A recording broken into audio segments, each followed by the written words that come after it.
The level of visible, palpable desperation in the context of the collapsing jobs economy is now making Trump say things that don't make any sense. And it's making even MAGA people start to wonder, is this the right path? Is it really the right path to ignore a jobs report that by all accounts is accurate and jump on the Trump bandwagon of the woman who oversaw the report was partisan and should be fired?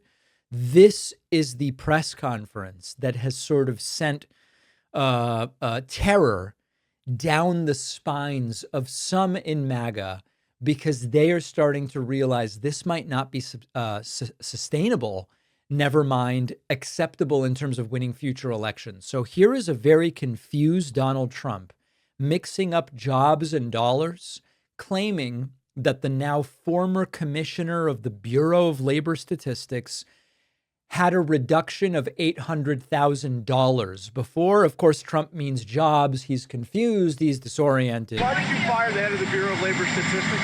Because I think her numbers were wrong, just like I thought her numbers were wrong before the election. Days before the election, she came out with these beautiful numbers for Kamala, I guess Biden/Kamala, and she came out with these beautiful numbers trying to get somebody else elected. Then right after the election, I think on the 15th, November 15th, she had an $800,000 or $900,000 massive reduction. Said she made a... He doesn't know what he's talking about. She had a reduction of $900,000. Trump's trying to talk about it was a reduction in jobs, but he's confused. But the substantive and primary question is, why does Trump believe these numbers were phony? When Kevin Hassett was interviewed over the weekend, he said, well, the fact that there was a revision is the proof that the numbers were messed with. But of course, there's always revisions. And when the revisions are in the favor of MAGA, like when Biden had a big downward revision in March 2021, they say, look at the number. They don't question the numbers when the numbers favor them. And so Trump was asked again about the phony numbers. And Trump goes, I believe the numbers are phony and I fired her and I was right to do it. But we're doing so well. I believe the numbers were phony, just like they were before the election. And there were other times. So you know what I did? I fired her. Right. And you know what? I did the right thing.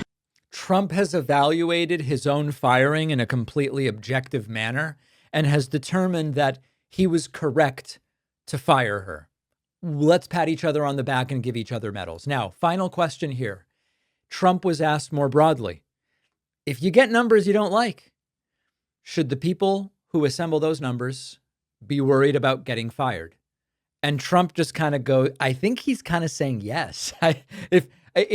He's always kind of dancing around the answer, but I think he is saying yes. If any government official going forward is presenting data or information you don't like, should they fear for their job? I've always had a problem with these numbers. I was thinking about it this morning. Before the numbers that came out, I said, who is the person that does these numbers? And then they gave me stats about before the election. I had a similar problem. I mean, she gave out numbers that were so good for the Democrats. It was like unbelievable.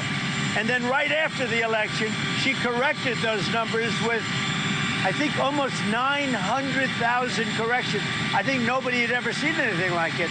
Well, today she did the same thing with the 253,000, whatever the number was. No, we need people that we can trust. I mean, your question is a very good one. We need people we can trust. It's funny.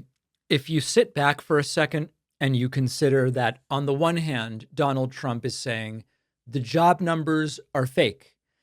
The jobs numbers are really good, but we got this fake number from the former commissioner of the BLS.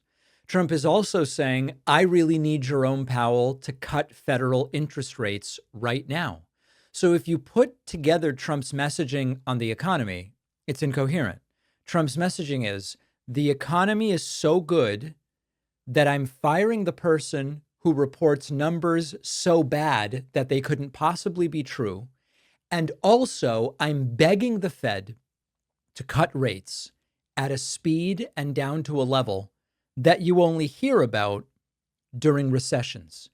If the economy is really as good as Trump says, Why would he be begging the Fed for a funds rate that you see during recessions?